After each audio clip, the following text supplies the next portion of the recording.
Hello guys, Bigg Boss season 7 day 15. 15ാമത്തെ ദിവസം Bigg boss ഹൗസിനുള്ളിൽ എന്തൊക്കെയാണ് നടന്നത് എന്ന് നമുക്കറിയണ്ടേ?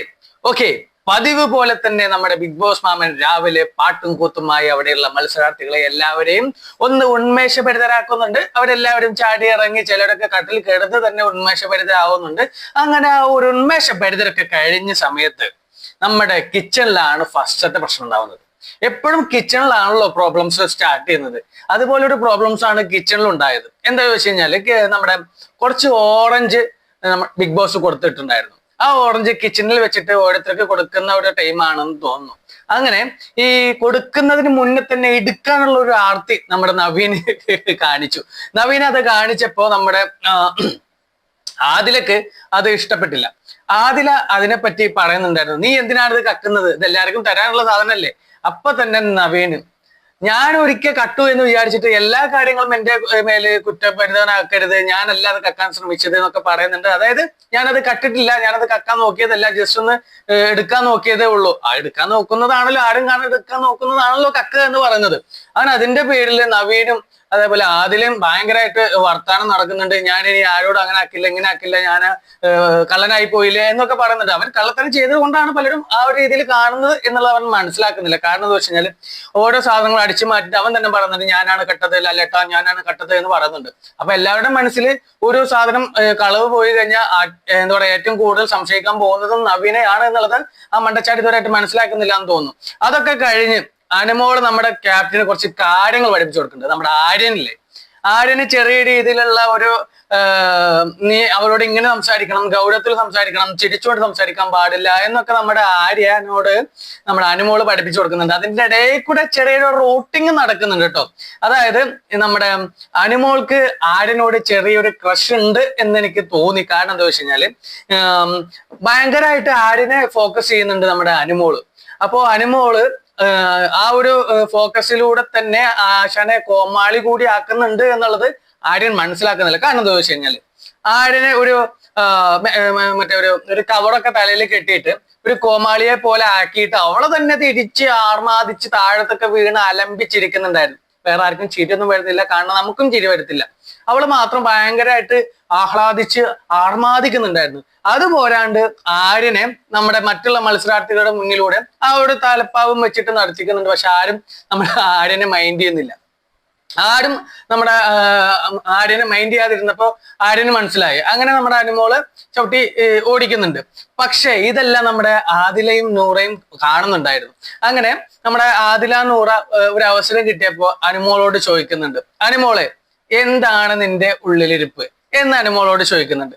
എടുത്ത പാട് അനുമോള് പറയുന്നുണ്ട്, അതൊരു കൊച്ചു ചെറുക്കനാണ്, എന്നെക്കാളും വയസ്സ് കുറവുള്ള ഒരു ചെറുക്കനാണ്, അവന് ഞാൻ അവനോടുള്ള ആ ഒരു ദേഷ്യവും വഴക്കും എല്ലാം തീർത്തു, അത്ര മാത്രമേ ഉള്ളൂ എന്ന് നമ്മുടെ അനുമോള് ആദിലയോട് പറയുന്നുണ്ട്, സോറി നൂറയോട് പറയുന്നുണ്ട്. അപ്പൊ നൂറ, എനിക്ക് മനസ്സിലായി വരുന്നുണ്ട്, എനിക്ക് എന്തോ ഒരു പ്രണയം അവനോട് ഉണ്ടോ എന്ന് ചോദിച്ചപ്പോ കാണണം മോനെ നമ്മുടെ അനുമോളുടെ മുഖത്തുള്ള ഒരു കുൽസിത പ്രവൃത്തി. ഇശ്ശോ, എന്റെ ഈശ്വര, ഇതൊക്കെ എന്ത് എന്ന് പറയുന്ന രീതിയിലൊക്കെ ആയിരുന്നു ആ ഒരു അനുമോളുടെ മനസ്സിലുണ്ടായിരുന്ന ആ ഒരു സാധനം പുറത്തോട്ട് വന്നത്. അപ്പൊ ഏകദേശം മനസ്സിലായി അനുമോള് നമ്മുടെ ആടിനെ ചെറുതായിട്ടൊരു ലവ് ട്രാക്കിലൂടെ ബിഗ് ബോസിലൂടെ പോവാൻ വേണ്ടിയിട്ടുള്ള ഒരു ഒഴുക്കിനാണ് എന്ന് എനിക്ക് തോന്നി. എനിക്ക് നല്ല ചിലപ്പോൾ പ്രേക്ഷകർക്ക് എല്ലാവർക്കും തോന്നി കാണും ആ ഒരു സീന് കണ്ടപ്പോൾ. അങ്ങനെ അത് കഴിഞ്ഞപ്പോഴാണ് അവിടെ ഒരു ചെറിയൊരു ഇന്റർവ്യൂ നടത്തിയാലോ എന്ന് വിചാരിക്കുന്നത്. അങ്ങനെ നമ്മുടെ ശരിക KB ശാരികയെ ഇന്റർവ്യൂ ചെയ്യുന്നുണ്ട്. ആ ഇന്റർവ്യൂല് നമ്മുടെ ശാരികനെ, അതായത് കലാഭവൻ ശാരികനെ ചെറിയ രീതിയിലൊക്കെ ഒരു കുൽസിത വർത്തമാനത്തിലൂടെയൊക്കെ നമ്മുടെ ശരിക KB പറയുന്നുണ്ട്. പക്ഷെ ആ സമയത്തൊന്നും നമ്മുടെ ശാരിക അതിന് വലിയ പ്രതികരണമൊന്നും കൊടുക്കാതെ വളരെ സിമ്പിളായിട്ടാണ് സംസാരിച്ചുകൊണ്ടിരിക്കുന്നത്. കുഴപ്പമൊന്നുമില്ലാത്ത രീതിയിൽ ഒരു കോമഡി രീതിയിലാണ്. പക്ഷെ നമ്മുടെ ശരിക പറയുന്ന ചില കാര്യങ്ങൾ കുറച്ച് മോശമായിട്ടുള്ള കാര്യങ്ങളായിരുന്നു. പക്ഷെ അത് അപ്പോഴൊന്നും ഒരു പ്രശ്നം ഉണ്ടായിരുന്നില്ല കേട്ടോ. അങ്ങനെ അതൊക്കെ കഴിഞ്ഞപ്പോഴാണ് നമ്മുടെ റന ഫാത്തിമ കിച്ചണിൽ പോയി നിൽക്കുന്നത്. റന ഫാത്തിമ നമ്മുടെ കിച്ചണിൽ പോയി നിൽക്കുന്നത് വെറുതെ ഒന്നുമല്ല, അനുമോളെ ഒന്ന് ചൊറിയാൻ വേണ്ടിയിട്ടായിരുന്നു. അങ്ങനെ അനുമോളുമായിട്ടുള്ള ആ ചൊറിച്ചിൽ ഇങ്ങനെ മെല്ലെ മെല്ലെ മെല്ലെ മെല്ലെ ഓരോ കാര്യങ്ങളൊക്കെ ഇങ്ങനെ പറഞ്ഞ് ഇങ്ങനെ സ്റ്റാർട്ട് ചെയ്ത് വരുന്നുണ്ട്. അത് പിന്നെ ഇടയ്ക്ക് സൗണ്ട് കൂടി വരുന്നുണ്ട്. അതിലിടയ്ക്ക് അപ്പാനി വന്ന് പറയുന്നുണ്ട്, റന ഫാത്തിമ നീ ഇവിടെ നിന്ന് മാറി നിൽക്കുക, ഇല്ലെങ്കിൽ ഞങ്ങളുടെ കിച്ചണിലെ പണികളൊന്നും നടക്കത്തില്ല. അപ്പോൾ റന പറയുന്നുണ്ട്, ഞാൻ ഇവിടെ നിൽക്കും, എനിക്ക് ഇവിടെ നിൽക്കാനുള്ള റൈറ്റ്സ് ഉണ്ട്, ഞാൻ കിച്ചണിന്റെ അകത്തല്ലല്ലോ നിൽക്കുന്നത്, പുറത്തല്ലേ. അങ്ങനെ അത് പറഞ്ഞപ്പോ നമ്മുടെ അനുമോൾക്ക് ഇഷ്ടമായില്ല. അനുമോള് പറയുന്നുണ്ട്, റന ഫാത്തിമ, ഇത് നിന്റെ ഭാവിക്ക്, അതായത് നിന്റെ ഭാവിക്ക് ഇത് വളരെ മോശമായി പോകും, വെറുതെ നീ ഒരു പെണ്ണാണ്, വെറുതെ നീ ഇതിനൊന്നും നിൽക്കരുത് എന്ന് പറയുന്നുണ്ട്. അങ്ങനെ ആ ഒരു പെണ്ണാണ് എന്ന് പറഞ്ഞത് നമ്മുടെ റന ഫാത്തിമയ്ക്ക് ഇഷ്ടപ്പെട്ടില്ല. നീ എന്തിനാണ് ഈ ഒരു ജനറൽ കാർഡ് ഇടുന്നത്, ആണാണ് പെണ്ണാണ് എന്നുള്ളൊരു തരംതിരിവ് ഇടുന്നത് എന്നൊക്കെ പറഞ്ഞപ്പോ നമ്മുടെ അനുമോൾക്കാണ്ട് കേറിയില്ലേ ദേഷ്യം. അനുമോൾ ഒന്ന് പറഞ്ഞ് രണ്ടാമത്തിന് ദേഷ്യം, ഒന്ന് പറഞ്ഞ് രണ്ടാമത്തിന് കരച്ചിൽ. ഇതാണല്ലോ ഇവിടെ മെയിൻ ആയിട്ട് കാണുന്നത്. പിന്നെ കുറെ കുത്തിത്തിരിപ്പും ലവ് ട്രാക്കും ഇതൊക്കെ കാണുന്നുണ്ട്. അങ്ങനെ അനുമോള് നമ്മുടെ റന ഫാത്തിമയെ ഭയങ്കരമായിട്ട് വഴക്ക് പറയുന്നുണ്ട്. റന ഫാത്തിമ വളരെ സിമ്പിൾ ആയിട്ട് അതിന് മറുപടിയും കൊടുക്കുന്നുണ്ട്. പക്ഷെ റന ഉദ്ദേശിക്കുന്നത് വെച്ച് കഴിഞ്ഞാൽ എനിക്ക് തോന്നുന്നു അവിടെ ഒരു കണ്ടന്റ് ഇല്ല. അപ്പൊ ഒരു കണ്ടന്റ് വേണം എന്നുള്ള രീതിയിലായിരുന്നു അനുമോളൊന്ന് ചൊടഞ്ഞത്. അത് കറക്റ്റ് ആയിട്ട് വരുന്നുണ്ട്. ആ വരുന്ന സമയത്ത് നമ്മുടെ അനുമോള് റന ഫാത്തിമയുടെ ഫാമിലിയൊക്കെ പറ്റി ചീത്ത പറയുന്നുണ്ട്. നിന്റെ വീട്ടുകാരെ പോയി പറയടി, അങ്ങനെ എങ്ങനെയാണെന്നൊക്കെ പറയുന്നുണ്ട്. അത് വളരെ മോശമാണ്. ചില സമയത്ത് അനുമോളെ വായിൽ നിന്ന് വരുന്ന കേട്ട് കഴിഞ്ഞാൽ സത്യം പറഞ്ഞു കഴിഞ്ഞാൽ പുറത്തൊക്കെ ആണെന്നുണ്ടെങ്കിൽ കരണക്കുട്ടി അടിച്ച് പൊട്ടിക്കാം എന്ന രീതിയിലൊക്കെ ചില വാക്കുകളൊക്കെ വരുന്നുണ്ട്. പക്ഷെ ബിഗ് ബോസിന്റെ അകത്ത് ഫിസിക്കൽ അസാൾട്ട് എന്ന് പറയുന്ന ഒരു സംഭവം ചെയ്യാൻ പാടില്ലാത്ത കാരണം കൊണ്ട് പലരും പിടിച്ചു നിൽക്കുന്നതായിട്ടാണ് എനിക്ക് തോന്നുന്നത്. അങ്ങനെ റന തിരിച്ചു പറയുന്നുണ്ട്, നിനക്കാണ് സംസ്കാരം ഇല്ലാത്തത് എന്നുള്ളത് എനിക്ക് മനസ്സിലായിട്ടുണ്ട്, നിന്റെ ഫാമിലി ആയിരിക്കും നിന്നെ എങ്ങനെ പഠിപ്പിച്ചതെന്നൊക്കെ പറയുന്നുണ്ട്. അത് കഴിഞ്ഞതും കുറച്ച് കഴിഞ്ഞ് ആ ഒരു വഴക്ക് കഴിഞ്ഞപ്പോ അടുത്ത കാർഡുമായിട്ട് നമ്മുടെ അനുമോൾ വരുന്നുണ്ട്. വേറെ ഒന്നുമല്ല, കരച്ചില് സെയിം. അല്ലാണ്ട് അവർക്ക് വേറെ കാർഡ് അവിടെ ഇറക്കാൻ പറ്റുന്നില്ല. ലവ് ട്രാക്ക് ഇറക്കാൻ നോക്കുമ്പോ ആരും അത്രയും കണ്ട് കൊടുക്കുന്നില്ല ആ ലവ് ട്രാക്കിലോട്ട്. പക്ഷെ കരച്ച ട്രാക്കിലോട്ട് എല്ലാവരും വരുന്നുണ്ട്. അങ്ങനെ കരഞ്ഞുകൊണ്ടിരിക്കുന്ന സമയത്ത് അങ്ങനെ കരഞ്ഞ് ഇരിക്കുകയാണ്. അതായത് ഞാൻ അങ്ങനെ പറഞ്ഞല്ലോ ഇങ്ങനെ പറഞ്ഞില്ലേ എന്നൊക്കെ പറഞ്ഞിട്ട് കരയുന്നുണ്ട്. അതായത് കരച്ചിലോളി, വേറെ ഒന്നുമല്ല. അതൊക്കെ കഴിഞ്ഞപ്പോ നമ്മുടെ ബിഗ് ബോസ് എല്ലാവരെയും ഒന്ന് വിളിച്ചിരുത്തുന്നുണ്ട്. അങ്ങനെ വിളിച്ചിരുത്തിയിട്ട് ബിഗ് ബോസ് കുറച്ച് കാര്യങ്ങൾ പറഞ്ഞു കൊടുക്കുന്നുണ്ട്. ഇവിടെ കുറച്ച് ഒളിച്ചു കളികൾ നടക്കുന്നുണ്ട്, അതുപോലെ കുറെ പ്ലാനിങ്ങൾ നടക്കുന്നുണ്ട്. അതെല്ലാം വളരെ നല്ലതാണ്. അപ്പോ അതിനു വേണ്ടിയിട്ട് ഞാനൊരു സംഭവം കൂടി നിങ്ങൾക്ക് തന്നു കഴിഞ്ഞാൽ വളരെ നന്നാവില്ലേ എന്ന് നമ്മളെ ബിഗ് ബോസ് ചോദിക്കുന്നുണ്ട്. അത് വേറൊന്നല്ല, ഒരു 7ന്റെ പണിയായിരുന്നു നോമിനേഷൻ. അങ്ങനെ വീണ്ടും നോമിനേഷൻ പ്രക്രിയ വന്നു. അങ്ങനെ നമ്മുടെ എല്ലാ മത്സരാർത്ഥികളും ഓരോരുത്തരായിട്ട് പറയുന്നുണ്ട്, അവരുടെ കാരണങ്ങളും കുറ്റങ്ങളും ഒക്കെ പറയുന്നുണ്ട്. അങ്ങനെ എല്ലാവരും ബിഗ് ബോസിന്റെ അടുത്ത് വന്നിട്ട് നോമിനേഷൻ ചെയ്തു. അതിൽ 2 വോട്ടുകളായിട്ട് നമ്മുടെ ശരിക വന്നു, പിന്നെ അതേപോലെ ഷാനവാസ് വന്നു, പിന്നെ അതേപോലെ റന ഫാത്തിമ. ഇവർക്ക് 3 പേർക്കാണ് 2 വോട്ട് കിട്ടിയത്. പിന്നെ 3 വോട്ടുകളായിട്ട് ഒനിയൽ വന്നു, അതുപോലെ അനുമോള് വന്നു, അക്ബർ വന്നു. അങ്ങനെ 3 വോട്ടുകളായിട്ട് ഇത്രയും പേര് വന്നു. 4 വോട്ടായിട്ട് വന്നത് ശരത്ത്, അപ്പാനി ശരത്ത് വന്നു, അതുപോലെ ശൈത്യ. ഇവര് 2 പേരുമാണ് 4 വോട്ടായിട്ട് വന്നത്. പക്ഷെ 5 വോട്ടായിട്ട് ഇവിടെ വന്നത് ശാരിക KB ആണ്. ശാരിക KBക്കാണ് 5 വോട്ട് കിട്ടിയത്. അങ്ങനെ ആ ഒരു നോമിനേഷൻ പ്രക്രിയകളൊക്കെ കഴിഞ്ഞു. അങ്ങനെ നോമിനേഷൻ ഒക്കെ കഴിഞ്ഞിരിക്കുമ്പോഴാണ് മറ്റേ ശാരിക KB ശാരികയെ കുട്ടി പറഞ്ഞ കാര്യത്തിനെ കുറിച്ചിട്ടുള്ള ചർച്ച നടക്കുന്നത്. അപ്പോഴാണ് അവിടെ ചർച്ച വരുന്നത്. അതായത് നമ്മുടെ കലാഭവൻ ശാരിക പറയുന്നുണ്ടായിരുന്നു, നമ്മുടെ ശാരിക ഇങ്ങനെ ഇന്റർവ്യൂ ചെയ്ത സമയത്ത് അവളുടെ ശരീര ഭംഗിയുടെ ലാസ്യമായിട്ടുള്ള കാര്യങ്ങളും അതേപോലെ അവിടെയുള്ള ആൺകുട്ടികളൊക്കെ വശീകരിക്കാൻ വേണ്ടിയിട്ട് അവരുടെ ഇടയിൽ കിടന്ന് കുൽസിത പ്രവൃത്തികളൊക്കെ ചെയ്യുന്നു എന്നുള്ള രീതിയിലൊക്കെ സംസാരിച്ചു. അതെനിക്ക് ഭയങ്കര വിഷമമായി എന്നൊക്കെ പറയുന്നുണ്ട്. അപ്പോ ആ സമയത്ത് എന്താണ് താങ്കൾ അത് പറയാണ്ടിരുന്നത് എന്നുള്ളത് ശരികയോട് സംസാരിക്കുന്നുണ്ട്. അങ്ങനെ അത് ചെറിയ രീതിയിലൊരു വഴക്കും കാര്യങ്ങളൊക്കെ ആയി വരുന്ന സമയത്ത് നമ്മുടെ അക്ബർ വന്നിട്ട് സംസാരിക്കുന്നുണ്ട് കേട്ടോ. അക്ബർ വന്ന് സംസാരിക്കുന്ന സമയത്ത് നൈസായിട്ട് നമ്മുടെ ശാരിക അക്ബറിനെ വായ മൂടിക്കുന്നുണ്ട്.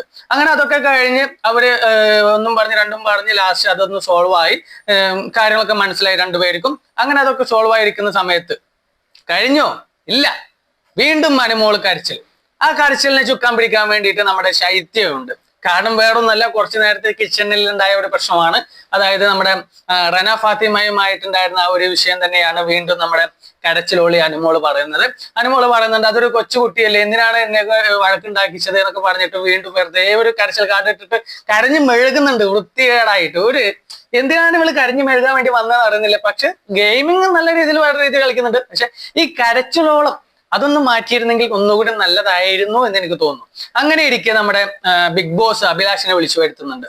അഭിലാഷിനെ കൺസ്ട്രക്ഷൻ റൂമിലോട്ട് വിളിച്ചു വരുത്തിയിട്ട് അഭിലാഷിനോട് ചോദിക്കുന്നുണ്ട്, അഭിലാഷെ താങ്കൾക്ക് എന്തെങ്കിലും പ്രോബ്ലം ഉണ്ടോ, അല്ലെങ്കിൽ എന്താണ് ഇങ്ങനെ താങ്കൾ ഇങ്ങോട്ട് വരുമ്പോൾ ഉണ്ടായിരുന്ന ഒരു എനർജി ഒന്നും കാണുന്നില്ലല്ലോ എന്നൊക്കെ നമ്മുടെ ബിഗ് ബോസ് അഭിലാഷിനോട് പറയുന്നുണ്ട്. അപ്പൊ എന്താ സംഭവം വെച്ച് കഴിഞ്ഞാൽ അഭിലാഷിന്റെ വീട്ടുകാരെയും അതേപോലെ വൈഫിനെയും കാണാൻ പറ്റാത്തതിന്റെ ചെറിയൊരു ബുദ്ധിമുട്ടാണ് എന്നുള്ളതൊക്കെ പറയുന്നുണ്ട്. ഇപ്പൊ ഓക്കെ ആയോ ചോദിക്കുമ്പോൾ കുഴപ്പമില്ല ബിഗ് ബോസ്, എനിക്ക് ഓക്കെ വരുന്നുണ്ട്. അങ്ങനെയാണെങ്കിൽ താങ്കൾക്ക് ഈ ബിഗ് ബോസിൽ താങ്കളുടെ വിഷമം എല്ലാം തുറന്നു പറയാൻ പറ്റുന്ന ആരാണ് ഇവിടെ ഉള്ളതെന്ന് ചോദിക്കുന്നുണ്ട്. അങ്ങനെ ചോദിക്കുമ്പോൾ ആദ്യം തന്നെ പറയുന്നത് നമ്മുടെ ഒനിയലിനെയാണ് എനിക്ക് കൂടുതൽ ഒരു ഫ്രണ്ടായിട്ട് തോന്നുന്നത്. ഒനിയലിനോട് വേണമെങ്കിൽ നമുക്ക് പറയാൻ പറ്റുന്ന പറയുന്നുണ്ട്. അപ്പോൾ ചോദിക്കുന്നുണ്ട് വീണ്ടും, ഈ ഒരു മനസ്സ് തുറന്ന് സംസാരിക്കാൻ താല്പര്യമില്ലാത്ത വ്യക്തി ആരാണ് ചോദിച്ചപ്പോൾ നമ്മുടെ അഭിലാഷ് പറയുന്നുണ്ട് അക്ബറാണ് എന്നുള്ളത്. അക്ബറിനോട് ഒരു കാരണവശാലും എനിക്ക് സംസാരിക്കാൻ താല്പര്യമില്ല, അവന്റെ ക്യാരക്ടർ എനിക്ക് അത്രയാണ്ട് ഇഷ്ടപ്പെട്ടിട്ടില്ല എന്നൊക്കെ നമ്മുടെ അഭിലാഷ് പറയുന്നുണ്ട്. അതൊക്കെ കഴിഞ്ഞ് കിച്ചണിൽ വീണ്ടും അടി വേണമെന്നല്ല. നമ്മുടെ അനുമോള് കിച്ചണിലോട്ട് വരുന്ന സമയത്ത് നിവീൻ അവിടെ ഫുഡ് വെക്കുന്നുണ്ടായിരുന്നു. ആ ഫുഡ് വെക്കുന്നത് കണ്ടപ്പോ നമ്മുടെ അനുമോൾക്ക് ഇഷ്ടമായില്ല.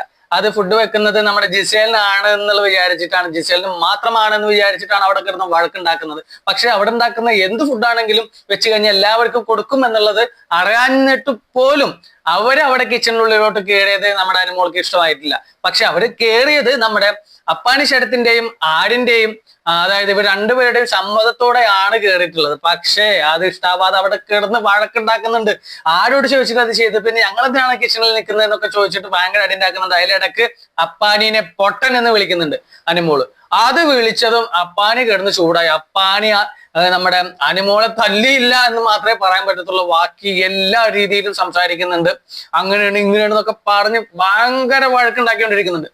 അതിലിടക്ക് അനുമോൾ ഒരു കാര്യം പറഞ്ഞു, നീ കാരണമാണ് ഇവിടെ നിന്നും ഒരു പെൺകൊച്ച് ഇറങ്ങിപ്പോയത് എന്ന് അപ്പാനിയോട് പറയുന്നുണ്ട് നമ്മുടെ അനുമോള്.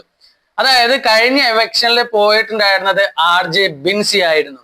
അതായത് RJ ബിൻസി പോവാനുള്ള കാരണം നമ്മുടെ അപ്പാനി ശരത്താണ് എന്നാണ് നമ്മുടെ അനുമോള് പറയുന്നത്. അത് കേട്ടപ്പോ അപ്പാനിക്കും അതിലുപരി അക്ബറിനും ഭയങ്കരമായിട്ട് ദേഷ്യം വന്നു.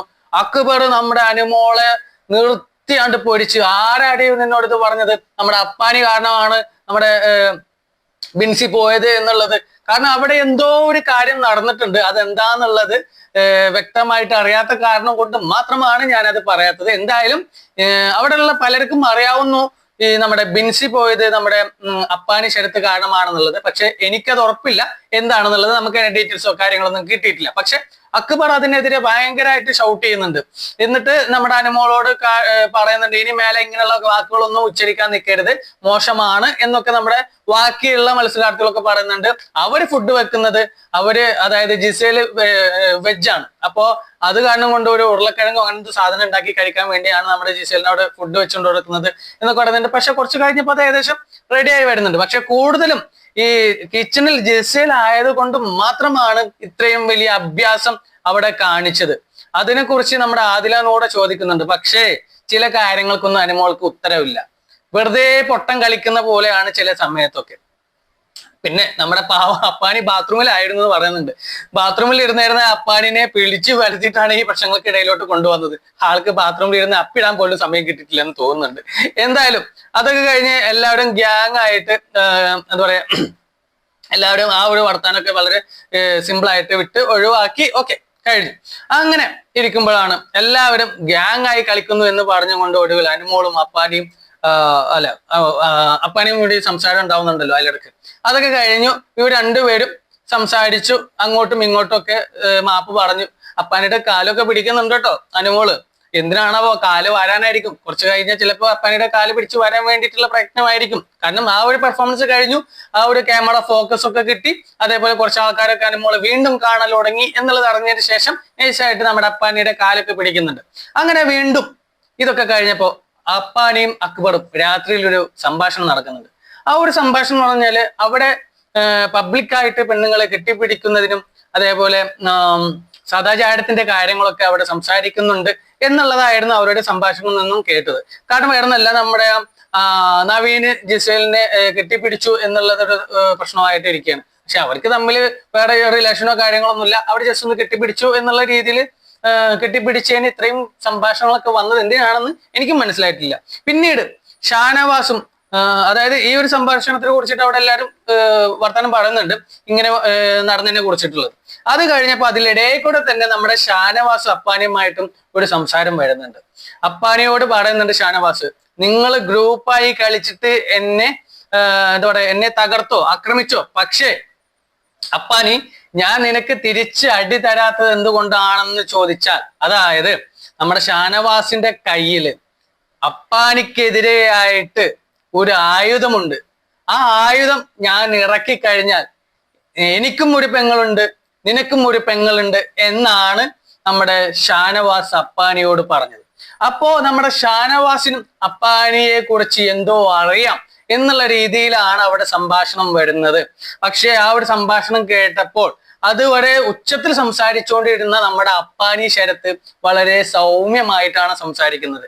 കാരണം എന്തോ അവിടെ നടന്നിട്ടുണ്ട്, എന്തോ ഒരു സംഭവം ബിഗ് ബോസിന്റെ ഹൗസിനുള്ളിൽ നടന്നിട്ടുണ്ട്. പക്ഷെ അത് നമുക്ക് എന്താണെന്ന് എനിക്ക് കറക്റ്റ് അറിയത്തില്ല.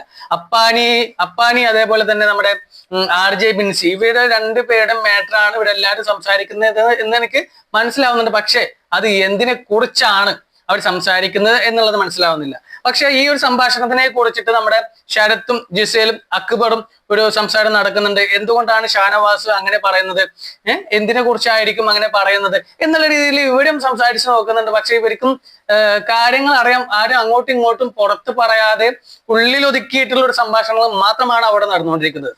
പിന്നീടും നമ്മുടെ ഷാനവാസിന്റെ അടുത്ത് പോയിട്ട് ചോദിക്കുന്നുണ്ട്, എന്താണ് ഇക്ക, അപ്പാനി ചോദിക്കുന്നുണ്ട് എന്താണ് ഇക്ക നിങ്ങൾ ഇങ്ങനെ പറയുന്നത്. അപ്പോ ഷാനവാസ് പറയുന്നുണ്ട്, നിങ്ങൾ ഗ്രൂപ്പിസം കളിച്ചോ, നിങ്ങൾ ഗ്രൂപ്പിസം കളിച്ചിട്ട് എന്നെ തകർക്കാൻ നോക്ക്, പക്ഷേ ഇതിനൊക്കെയുള്ള ഒരു അടി ഞാൻ ഷുവറായിട്ടും നിനക്ക് തരും എന്ന് തന്നെയാണ് നമ്മുടെ ഷാനവാസ് അപ്പാനിയോട് പറയുന്നത്. പക്ഷെ അത് കേട്ടപ്പോ അപ്പാനി മൊത്തത്തിലൊന്ന് തകർന്നിട്ടുണ്ട്. അത് വേറെ കാര്യം. അത് ആ ഒരു തകർച്ചയൊക്കെ ഇങ്ങനെ കണ്ട് ആസ്വദിക്കുന്ന സമയത്ത് നമ്മുടെ ജിസേലിനോടും പറയുന്നുണ്ട് നമ്മുടെ ഷാനവാസ്. അത് വേറൊന്നല്ല, നമ്മൾ അക്ബർ വന്ന സമയത്ത് ജിസേലിനെ നോക്കിയിരുന്ന നോട്ടം, ആ ഒരു നോട്ടം കണ്ടപ്പോൾ എനിക്ക് അത്ര രസം തോന്നിയില്ല എന്നുള്ളത് നമ്മുടെ ജിസേലിനോട് ഷാനവാസ് പറയുന്നുണ്ട്. അതായത് ഒരു വൃത്തികെട്ട രൂപത്തിലാണ് ജിസേലിനെ നമ്മുടെ അക്ബർ നോക്കിയിരുന്നത്, പിന്നീടാണ് അനിയത്തി എന്ന് പറഞ്ഞു വന്നത് എന്ന് പറയുന്നുണ്ട്. അപ്പോൾ ജിസേൽ അങ്ങോട്ട് നോക്കുന്നുണ്ട്, ഷാനവാസ് നിങ്ങളുടെ നോട്ടം ശരിയല്ലല്ലോ, നിങ്ങൾ ഗൗരവമായിട്ട് നോക്കുന്നുണ്ടല്ലോ എന്നൊക്കെ നൈസായിട്ട് ജിസേൽ ഷാനവാസിനോടും പറയുന്നുണ്ട്. ആ ഒരു സംഭാഷണത്തിലൂടെയാണ് ഇന്നലത്തെ എപ്പിസോഡ്, അതായത് നമ്മുടെ 15ാമത്തെ ദിവസത്തിലെ എപ്പിസോഡ് അവസാനിപ്പിച്ചിരിക്കുന്നത്. പക്ഷേ നമുക്കിവിടെ അറിയേണ്ടത് എന്താണ് നമ്മുടെ അപ്പാനി ശരത്ത് അത്രയും ബഹളം വെച്ചിട്ടും പിന്നീട് മിണ്ടാതിരുന്നത്, നമ്മുടെ ഷാനവാസിന്റെ കയ്യിലുള്ള ആയുധം എന്താണ് എന്നുള്ള കാര്യങ്ങളൊക്കെ നമുക്ക് വഴിയെ അറിയാം. ഞാനും വെയിറ്റിംഗിലാണ്. അപ്പൊ നമുക്ക് അടുത്ത വീഡിയോയിൽ ആ വിശേഷങ്ങളൊക്കെ എന്താണെന്ന് നോക്കിയിട്ട് കാണാം. ഇപ്പൊ ഓക്കെ, ബൈ.